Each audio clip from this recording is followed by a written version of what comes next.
Welcome back, Bit Rushers. If you're new around here, please consider subscribing.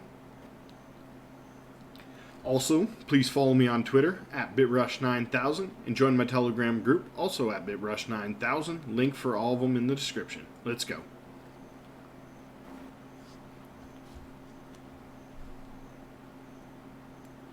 Today we're going to be talking about staking Rune with Rune Vault, a little bit of an update on that. So currently, Rune Vault is retiring, as I'm sure you guys can read from the website right here. Withdraw your Rune and move to BepSwap. So what happened is that this is the end of Rune Vault. They're no longer allowing you to stake, and I don't believe that you will earn on any staked Rune anymore, so there's no purpose of having your Rune staked in Rune Vault. What's happening is they are finally ready with Chaosnet and probably almost ready to launch Asgardex, which is basically mainnet. So what you want to do is withdraw your Rune from Rune Vault. And it's going to be your choice what you want to do with it from there. If you want to just sit on your Rune and wait for the value to increase and try to turn a profit, or if you want to pick a pair on BepSwap, so there's all different pairs. We have Binance Chain Native Token, Travala.com, Binance USD, we have Bitcoin BEP2, we have Wrap ETH BEP2, we have Trust Wallet Coin, we have Swingbee Coin, 3x long on Bitcoin, so you can long and short Bitcoin, Phantom, BCH, Morpheus, so a whole bunch from here. Bolt, that's one of my tokens, one of my picks. So yeah, there's just a whole bunch of options right now, and there's even more pending. You guys can see there's a bunch pending. If you wanted to add liquidity to a pending one, it has to have a certain amount of liquidity before it will go live. And then you can also add your own pool if there's a pool like, say, Troy token is one of the ones that's not provided that I have. But if you have another BEP token that they don't have on this list, you can create your own pool. And I have a video going through the process of providing liquidity if you want to do that with your coins, right? Not financial advice, that's up to you guys. You could sell them off now, you could hold them and hope the price of Rune continues to go up, hopefully back over $1, and sell off for a profit. Or you can provide liquidity, as I mentioned. So I'm going to show you that right here. If you want, I will link that other video in the description. So from here, you can see all the numbers about the chain. It just shows up as one token. I just want to go back and explain that. So you only see one token, but on all of these, you have to provide both Rune and the other token. Just like on Uniswap, if you guys are into providing liquidity on Uniswap, you have to provide Ethereum and whatever the coin is that you're trying to provide liquidity with. Same thing here. So the first thing you need to do if you want to provide liquidity and you only have Rune is you need to swap out Rune. So this will be important later, but basically you're going to swap. Let's just do a swap. So let's say I had a bunch of Rune and I want to max out my Rune, 100% of my Rune, and switch it for BNB. I'm going to have to do that here, or I don't have to do it here, but you might as well while you're here. So you're going to do that here and switch out your Rune and get an equal amount. Now obviously you don't want to do 100% because then you're going to need to switch it back. So you'd want to do 50%. And also keep in mind that you're going to need to keep a little bit in your wallet for transactions, just like you use when you're doing Ethereum. So you need a little bit of gas fee. It's not anywhere near as much as Ethereum's fees are, but you do want to keep a little bit. So you may want to do a little bit less, like 40% or so. When you're doing that, and you're going to swap, you just drag it to swap, and you would need to sign on your wallet as well. But you're going to do that and switch so you have equal amounts. And then from there, we can add liquidity on the pair. And like I said, you have to have an equal amount. If you don't have an equal amount, here's the thing. If you guys don't want to do the swap, the cool part about Rune is that it, or about BepSwap, I should say, is that it automatically does it. So I could actually just pick, say I had a bunch of this, I could just pick 100%, and it would automatically convert 50% into Rune, or vice versa. If I only had Rune, it would convert 50% into the other token. But for most of you guys, it's going to be easier just to do the swap ahead of time and pick the amount that you want, and you can have better control over it. As you can see here, I currently have some provided on this pair, on the Binance token and on the Rune pair. So I have liquidity units 71.59, and I'm actually not sure what the liquidity units are worth at this point. I'll have to look that up and maybe have that in the description. And I have BNB 3.37, which the current value is 105, and I have Rune 176, which the current value is 105. My total value 210.77. So when I started, I put in about $200, and it ended up, after fees and everything, being a little bit less, probably about $190. So from there, I'm up about $30, but in all actuality, starting with about 200, I'm only up about $10. Okay, but let's also keep in mind that the price of BNB has dropped since I first put this investment in, and also the price of Rune has dropped since I first put this investment in. So I've had some impermanent loss on the coins, but I've also gained some back, and actually now I'm up money, and I have some liquidity units. So the way you earn is that you're going to get a percentage, your percentage of the pool. So I'm at 0%, but it just doesn't show the decimals. It's probably like 0.00001 or something like that. A small percentage, you do get something.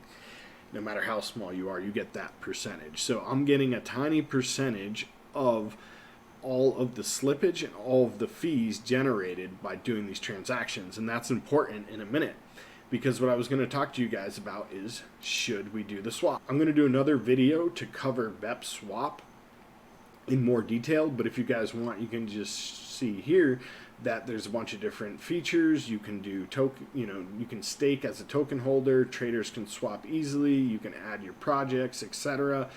Go ahead and look through this, and I'm going to do another video as I mentioned. There's also this excellent article right from the docs of Thorchain. So it's docs.thorchain.org/roles/liquidity-providers. And I'll probably link this in the description as well, but it goes through in detail the compensation, how you earn, how all that works, the different factors, ownership of the pool, the swap volume, the size of your swaps, the incentive pendulum, and then calculating your pool ownership. If you have a lot of funds, this is going to be more important to you to actually figure it all out. I'm just doing small amounts to test right now, so it doesn't really matter for me. I haven't done all that calculation. So back to Rune Vault. We have to take our Rune out, or we don't have to, but there's no point in keeping it here locked unless, you just might spend it. If it's not locked or something, you're one of those people, you want to just keep it locked. But I think eventually this will be end of life, and you'll have to pull it out no matter what. They'll probably do a force unlock and just, force the coins back into your wallet here. So you're better off just doing it sooner than later. But what are you going to do with it? So I want to go over your options. If you're going to provide liquidity on one of these tokens, you want to think about which token is going to be popular, and they have their return to date based on an annual rate. So the newer tokens tend to be a higher. We just saw Trust Wallet add it. TWT, so this one's a lot higher because it's just starting to generate income. As more and more people get in on it, it will probably level out. So you have to look at, is something popular or is it going to be long term? And they cover that in here about different strategies. Let's see. Yeah, so strategies. Passive liquidity providers should seek out pools with deep liquidity to minimize risk and maximize returns. Active liquidity providers can maximize returns by seeking out pools with shallow liquidity but high demand. This demand will cause greater slips and higher fees for liquidity providers. All right, so it's a big math problem. I'm not going to try to explain it to you because it's pretty complex. You guys can go in there and read it and do the math if that's what you want to do. As always, do your own due diligence, do your own research, and never invest more than you can afford to lose. Personally, I can tell you what I'm going to do. I am going to put another small amount of my Rune into the same pair, the Binance Chain Native Token, BNB, because I feel like that's a popular coin. It's one of the main BNB coins, and I feel like that will only continue to grow. The other reason why I'm going to put it in here is I feel it will be one of the most popular coins for liquidity providers to put their coins into. And as you can see, there's only 7.5 million of 14 million total pooled Rune. So they're going to cap it at 14 million and then slowly increase. If we come back to Rune Vault, we can see how much is locked. Quite a bit, right? 123 million. So there's 123 million runes still staked, still locked in Rune Vault, even though it's not working. And they're only going to allow another 7 million Rune into this pool for right now. And all of those people are most likely going to have to swap those tokens. Like I said, if you're going from Binance, from Rune into Binance, you're going to have to use the swap. And so all of that liquidity, all of that value, that 123 million Rune, is most likely going to migrate through BepSwap and be put back into it slowly. If you're one of the first ones to get in, you might be able to get in on this round. If not, they're slowly opening it. So it was at 8 million liquidity, and they just opened it up again to 14. And I believe it's going to keep, doubling. They'll probably go to like 30 liquidity next, 30 million in the pool. And so you want to get in early if you can. If this is something that you want to do, you're going to want to do it early. You're going to want to pull your Rune out of your Rune Vault quickly, and you're going to want to stake it on one of these coins, or even, open up your own pool, like I said, if that's something you want to do. But I do feel like there's going to be a lot of liquidity moved. All these people were happy making their coins on Rune, and once they find out they're no longer getting paid every week, they're going to figure out something else to do. Are they going to pull that money out and trade it back in for BNB and send it out to Binance and, or one of these other tokens and trade? Or are they going to keep it on the pool and try to get in on this 7 million liquidity rush, right?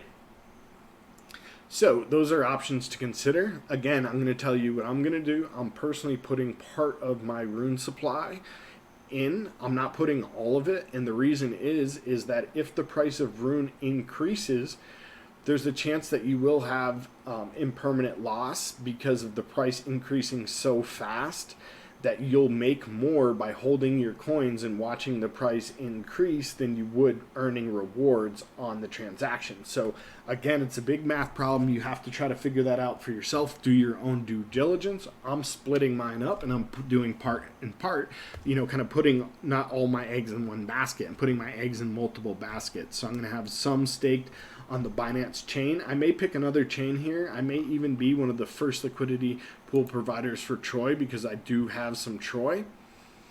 And I'm definitely going to keep some, so if it hits $1, $5, $10, I can cash a little bit out and get some profits. I always do recommend taking a little bit of profits from your investments.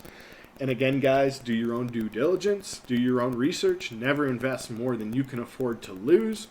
If you guys need to know how to provide liquidity, again, that video will be linked in the description. If you guys are enjoying this content, please smash the thumbs up.